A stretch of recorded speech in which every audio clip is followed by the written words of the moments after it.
नमस्कार, मी स्वाती कडेकर माझ्या किचनमध्ये तुमच्या सगळ्यांचे खूप खूप खूप स्वागत करीत आहे। आज आपण भरली वांगी कशी बनवायची ते बघूया। त्यासाठी मी छोटे छोटे वांगे घेतलेत। याला मधून असे 2 कट देऊन घ्यायचे। देठाचा भाग कट करायचा नाहीये आणि ते मध्ये काळे वगैरे आहेत का काय ते बघून घ्यायचे।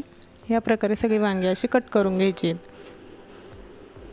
कट केल्यावर हे पाण्यात टाकायचे नाहीयेत। बरेच जण काळं पळतं म्हणून पाण्यात टाकतात, पण हे टाकायचे नाहीयेत, नाहीतर यातील जीवनसत्वे निघून जातात। नंतर कढई गरम करून त्यात एक पळी तेल घालायचे। तेल छान गरम झालं की आपण कट करून घेतलेली वांगे त्यात घालायचे। वांगे मध्यम आचेवर छान सोनेरी होईपर्यंत परतून घ्यायचे। ते छान सोनेरी डाग पडेपर्यंत परतून घेतली की पटकन शिजतात आणि चवही छान येते।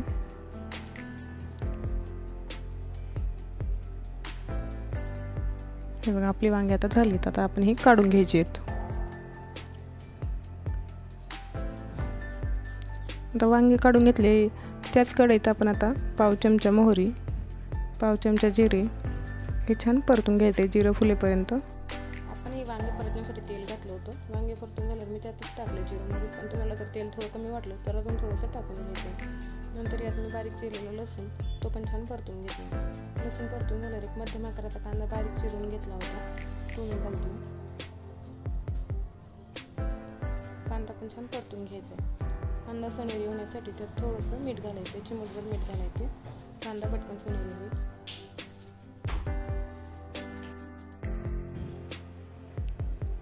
बघा, कांदा आता परतून झालाय।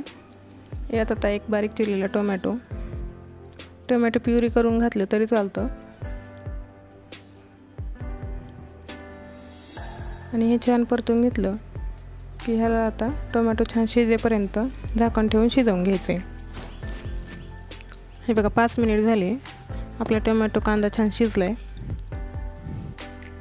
हे छान आता मिक्स करून घ्यायचे। नंतर यात आपण सुके मसाले घालूया। पाव चमचा हळद, अर्धा चमचा मिरची पावडर, अर्धा चमचा गरम मसाला, अर्धा चमचा धना पावडर आणि चवीनुसार मीठ हे छान मिक्स करून घ्यायचे। याऐवजी आपण घरी बनवलेला काळा मसाला घातला तरी चालतो।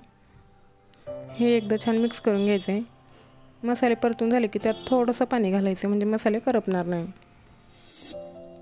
हे आता तेल सुटेपर्यंत छान परतून घ्यायचे आणि असं थोडंच पाणी घालायचं आणि गरम पाणी घालायचे। त्यामुळे भाजीला तरी छान येते आणि चवही छान येते।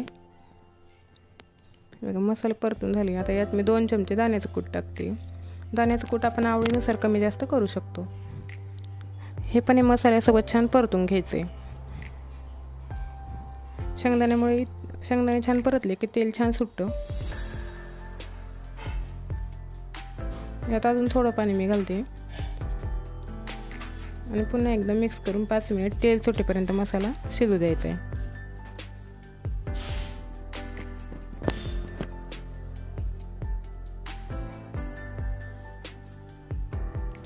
तेल छान सुटायला लागले, म्हणजे मसाला आपला छान परतून झालाय। आता यात आपण जी वांगी परतून घेतली होती तेलात ती सोडायची आहेत।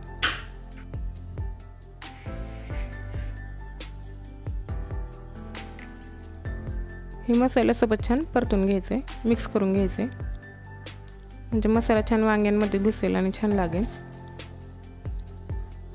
हे छान परतून झालं की आता वांगे शिजण्यासाठी पाणी घालायचे। मी जवळपास अर्धा ग्लास पाणी घातलंय वांगे शिजण्यासाठी। तुम्हाला जर थोडा रस्सा हवा असेल तर थोडं जास्त पाणी घातलं तरी चालतं।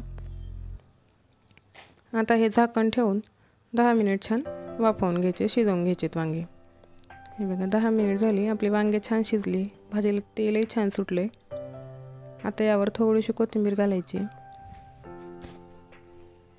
आणि एकदा मिक्स करून घ्यायचं। आवडत असल्यास थोडासा अर्धा चमचा लिंबाचा रस घातला तर अजून छान चव येते। हे बघा, आपली भाजी आता छान तयार झाली आहे। अशी भाजी तुम्ही एकदा नक्की करून बघा, टिफिनला देण्यासाठी खूप छान आहे। आवडली तर लाईक आणि शेअर करा आणि माझ्या चॅनलला सबस्क्राईब करा। धन्यवाद।